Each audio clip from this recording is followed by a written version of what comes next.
Dear students and colleagues, presentation topic is a tumor lysis syndrome.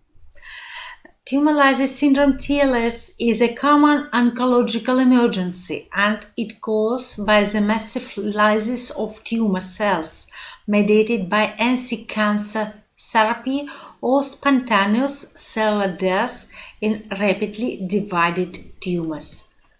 The rapid lysis leads to massive afflux of intracellular potassium, phosphorus, and uric acid into the circulation, and subsequent electrolyte abnormalities including hyperkalemia, hyperuricemia, hyperphosphatemia, and secondary hypocalcemia, which can lead to acute kidney injury, life-threatening arrhythmias and organ damage, and potentially death, and that may require renal replacement therapy to be recovered.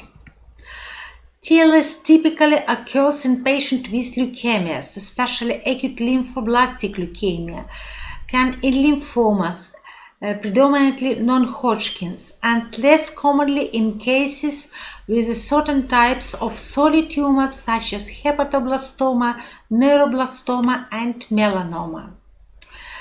The pathophysiology of TLS is mainly attributed to the release of intracellular components as potassium, phosphate, uric acid into the bloodstream. The symptoms of TLS are non-specific and are largely attributed to predominant metabolic abnormalities and those related to acute kidney injury. Hyperkalemia occurs secondary to the release of intracellular potassium during cell lysis. Uric acid is produced by the catabolism of purines by xanthine oxidase. Increased breakdown of nucleic acids produces large amount of uric acid, which can crystallize in the renal tubules, leading to acute kidney injury. This is further exacerbated by hyperphosphatemia, which can deposit in the renal tubules as a calcium phosphate crystal and thus lead to hypocalcemia. Independent of uric acid precipitation, hyperuricemia by itself can lead to vasoconstriction, decreased renal blood flow, and release of pro-inflammatory mediators due to vascular smooth muscle irritation leading to acute kidney injury. Clinical signs and symptoms of tumor lysis syndrome can emerge either before the onset of chemotherapy or more frequently within 72 hours after the administration of cytotoxic agents. The medical history includes the timing of symptom onset relative to the malignancy, abdominal pain, distension, urinary symptoms such as dysuria, oliguria, flank pain, hematuria.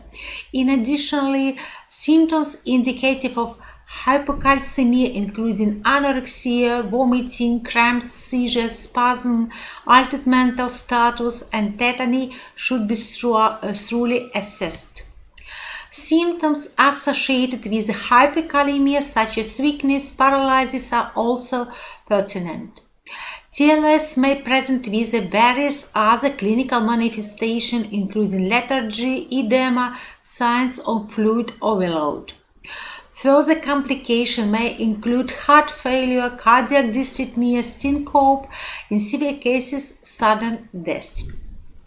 The physical examination patient with a TLS should focus on the electrolyte abnormalities, which can be hypocalcemia with a clinically carpal spasm, pedal spasm, tetany, Kostic sign, Trousseau sign, wheezing associated with a bronchospasm seizure. Acute kidney injury and uremia from hyperuricemia and obstructive uropathy, and clinically can be as a weakness, lethargy, malaise, nausea, vomiting, metallic taste in the mouth, irritability, pruritus, muffled heart sound from uremic pericarditis, arthalgia, calcium phosphate crystal deposits in the skin. At this slide, you can visualize the definition of TLS, which includes laboratory and clinically. And laboratory TLS, we can diagnose if patient has 2 or more criteria as a uric acid above upper limit normal more than 25%, potassium above 25% above upper limit normal, phosphorus 25% above upper limit normal, and calcium below low limit normal. And clinically TLS, if patient has laboratory TLS plus one of the following as a creatinine at least 1.5 higher than upper limit normal, cardiac arrhythmias or sudden cardiac death, and presence of seizures. It means if patient has 2 or more laboratory and 1 clinical criteria, it's a diagnostic criteria for TLS. Another method of investigation is imaging. Chest radiography and CT are essential for assessing mediastinal masses and associated pleural effusion. CT scan abdominal ultrasound is recommended to determine if a mass is located in the abdomen or retroperitoneum. ECG is essential for evaluating patient with TLS to identify abnormalities related to hyperkalemia, hypocalcemia, especially for evaluating life-threatening arrhythmias. Laboratory tests like complete blood count, maybe leukocytosis, anemia, thrombocytopenia, metabolic panel is used to monitor metabolic abnormalities such as hyperkalemia, hypocalcemia, hyperphosphatemia, hyperuricemia. Urine analysis is important for detecting uric acid precipitation, obstructive uropathy, gravity, urine output. For management, for individuals who develop TLS, intensive supportive care is essential, including continuous urine output monitoring, cardiac monitoring, regular measuring of electrolytes, creatinine, and uric acid. Crystalloids are recommended for volume expansion to rapidly enhance the glomerular filtration rate and facilitating the elimination of solids associated with the TLS. Intravenously, fluid administration should be commenced 48 hours before the initial of chemotherapy and continue for 48 hours following chemotherapy. Adequate hydration, typically around 3 to 3.5 liters per meter daily, or 4 to 5 liters per day may be required to achieve optimal hydration and to target a urine output of approximately 2 milliliters per kg per hour. Diuretics such as furosemide may be used to sustain urine output but are not recommended for patients with hypovolemia or obstructive uropathy. Hydration fluid should initially start with the potassium and calcium to prevent the complication as a hyperkalemia and hypophosphatemia. Sodium bicarbonate for urine alkalinization is important. Alkalinizing of the urine increases the solubility of uric acid by about 10-fold. Urine alkalinization can be achieved by adding 40 to 50 microequal of sodium bicarbonate per liter of hydration fluid in TLS. However, a potential drawback of urine alkalinization is the reduction in ionized calcium level, which may decrease calcium albumin binding and exacerbate hypocalcemia associated with the TLS, potentially resulting in arrhythmias or tetany. In addition, urine alkalinization may promote the precipitation of calcium and phosphate salts in renal tubules, worsening acute kidney injury and TLS. Therefore, sodium bicarbonate should be used for urine alkalization only in patients with a metabolic acidosis when rasburicase is unavailable, and calcium levels should be monitored serially. Allopurinol is generally administered at the dose of 100 mg per square meter every 8 hours for adults, with a maximum daily dose of 800 mg, and should be adjusted for renal impairment. In children, the dose range from 50 to 100 mg per square meter every 8 hours. Intravenous administration can be used for those who cannot take oral medication with a maximum dose of 600 mg per day. Treatment should start 24 to 48 hours before induction chemotherapy and continue for up to 7 days, depending on serum uric acid level and other marker of cytolysis.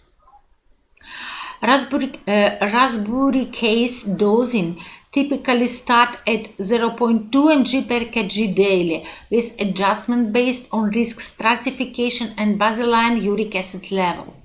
It can be administered intramuscular or intravenously.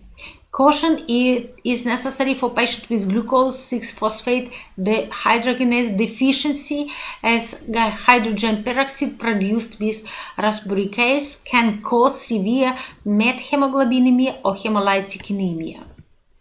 Febuxostat is a xanthine oxidase inhibitor that is more expensive than allopurinol but doesn't cause the hypersensitivity reactions associated with the allopurinol. Febuxostat can also be used in situations where rasburicase is unavailable or contraindicated. And at this slide you can see a scheme of algorithm diagnostic and treatment patient with a TLS. And first we should differentiate there is or there no TLS in patient. First of all, by measuring hyperuricemia, hyperkalemia, hyperphosphatemia, hypocalcemia, and if patient has all these symptoms, then laboratory TLS is confirmed. If patient plus has a clinic, has an acute kidney injury or symptomatic hypocalcemia, cardiac arrhythmias, patient has a clinical TLS, and we for treatment use IV fluids, rasburicase, telemetry monitoring, monitor lab test and electrolyte monitoring, and in any case patient need ICU monitoring and renal replacement therapy if patient not respond to pharmacological treatment. And summarizing data about TLS, key messages are that TLS typically arises following the initial of chemotherapy, although it can also occur spontaneously in cases of high-grade hematological malignancies. TLS is characterized by a classic tetrad of hyperuricemia, hyperkalemia, hyperphosphatemia, and hypocalcemia.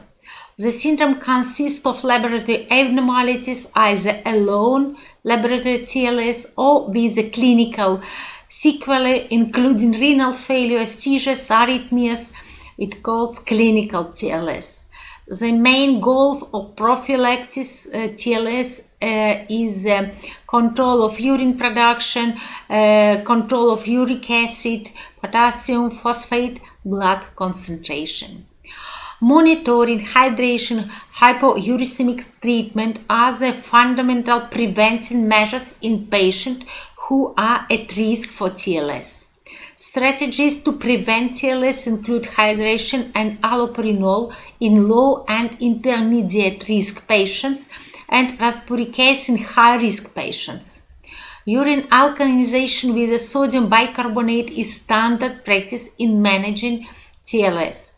In patients with urine output less than 2 ml milliliter per kg per hour, a loop diuretic may be considered. Management TLS involves correcting specific electrolyte abnormalities, administrating raspberry case, and